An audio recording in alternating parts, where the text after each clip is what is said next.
Chers frères et sœurs, nous voici déjà en ce troisième dimanche de Pâques.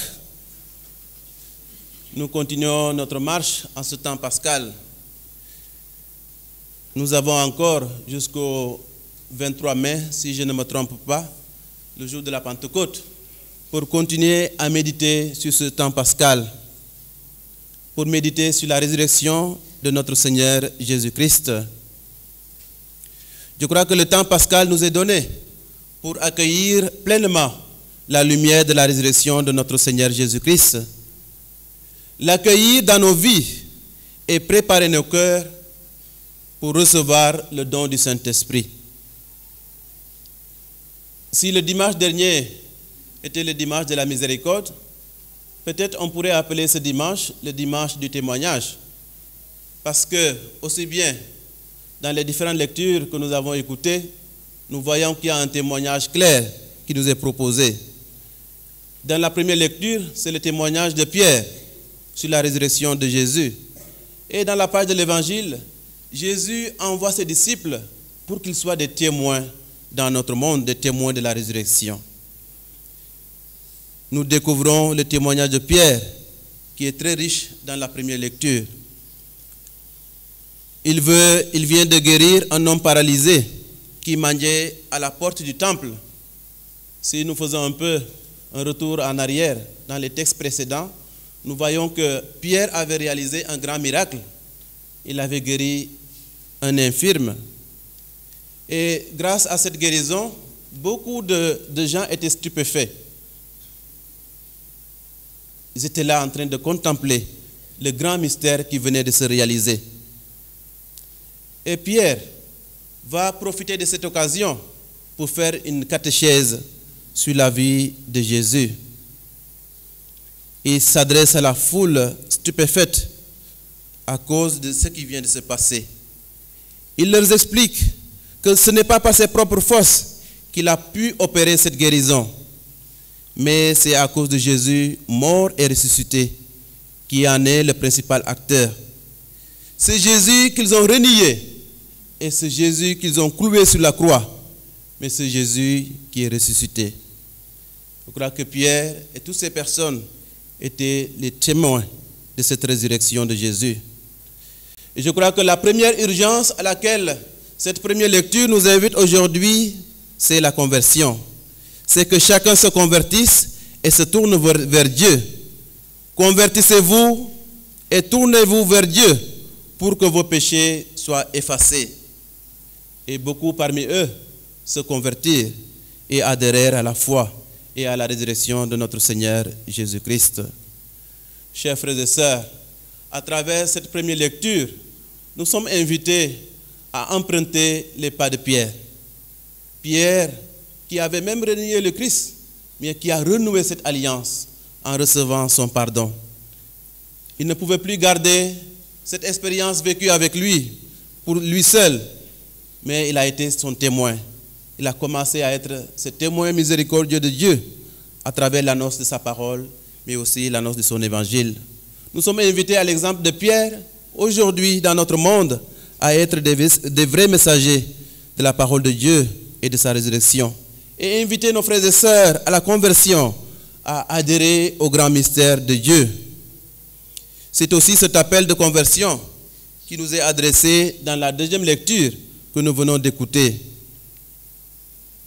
Saint Jean dit ceci: « Je vous écris pour que vous évitiez le péché. » C'est donc un appel à ne pas nous détourner de l'amour de Dieu et de nos frères. Mais si l'un de vous vient à pécher, nous dit Saint Jean, nous avons un défenseur devant le Père, Jésus le juste. Saint Jean exhorte à ne pas pécher. Ce péché qu'il dénonce, c'est quand nous vivons en dehors de l'amour de Dieu. C'est quand nous nous éloignons de Dieu. Nous disons que parfois le péché, c'est cette rupture qui existe quand nous ne sommes plus en pleine communion avec Dieu. Le péché nous éloigne de Dieu, mais aussi de nos frères et sœurs. Mais Saint Jean nous rappelle aujourd'hui, il y a un avocat qui est là, il y a un défenseur qui est là pour nous aider. C'est Jésus lui-même. En lui, le monde est réconcilié. Donc, chers frères et sœurs, À la lumière de ces deux lectures que nous venons d'écouter, la première lecture et la deuxième lecture, nous devons nous demander ce que nous devons purifier dans notre vie de chrétien, dans notre société, dans nos familles, dans nos lieux de travail et aussi dans nos cultures. Quelles sont les choses que nous devons purifier pour conformer notre vie aux valeurs de l'Évangile, aux valeurs que le Christ ressuscité nous a laissées surtout en héritage, pour que nous puissions aussi perpétuer ce grand message de salut qu'il nous laisse à travers ces pages de l'Évangile. J'ai écouté avant-hier, pour préparer cette homélie, il y a quelqu'un qui disait qu'en Afrique, il y a beaucoup de chrétiens maintenant. Chaque année, il y a un grand nombre de chrétiens qui arrivent. Il y a beaucoup de chrétiens, il y a beaucoup de conversions. Mais est-ce que notre témoignage de vie a un impact dans notre vie sociale, dans nos vies de famille, dans nos sociétés, dans nos pays, parfois qui passent par des difficultés énormes que nous rencontrons? Je crois que suivre le Christ ressuscité, c'est justement chercher à être des vrais témoins dans notre monde d'aujourd'hui. L'Évangile nous montre comment Jésus rejoint ses disciples au moment du désespoir. C'est ce qui s'est passé avec les disciples d'Emmaüs. Saint Luc nous dit qu'après l'avoir reconnu à la fraction du pain, ils sont repartis à Jérusalem pour annoncer la bonne nouvelle aux autres disciples. Et c'est là que Jésus les rejoint. Et il est là au milieu d'eux. Il se fait reconnaître. Jésus prend l'initiative d'être présent au milieu de ses disciples effrayés, qui pensent même avoir vu un esprit. Mais Jésus vient justement se réconcilier avec eux. La salutation, la paix soit avec vous. Justement, je crois que les disciples étaient dans une forme de désolation.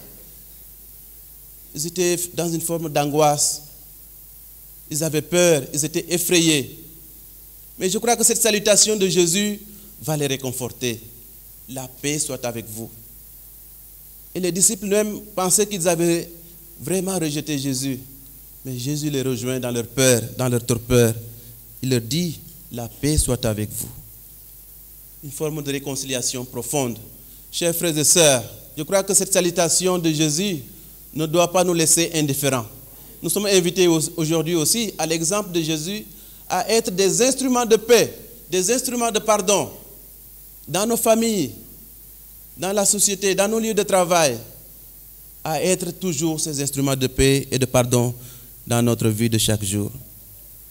Parce que vivre le pardon, vivre la paix, c'est vivre aussi en ressuscité. Et si nous croyons en Jésus ressuscité, qui en premier lieu nous donne cette paix, nous devons aussi manifester cette paix et cette miséricorde à nos frères et sœurs. Mais Jésus va aussi essayer de convaincre ses disciples. Après cette salutation, il leur demande, regardez mes mains, regardez mes pieds, c'est moi-même. Je ne suis pas un fantôme, c'est moi-même Jésus qui était avec vous, qu'on a crucifié, qui est ressuscité. Et en plus de cela, pour les convaincre, il leur demande un poisson grillé. Et voilà, ils mangent avec eux. Je crois que ça, c'est des témoignages même de la résurrection de notre Seigneur Jésus-Christ. Alors, chers frères et sœurs, aujourd'hui, Jésus aussi nous rejoint. Il nous montre ses pieds, il nous montre ses mains. Jésus nous rejoint pour manger avec nous, pour nous réconforter et aussi pour nous souhaiter la paix. C'est bien le crucifié qui est revenu à la vie. Il leur fait constater qu'il est vraiment ressuscité et il est avec eux pour toujours.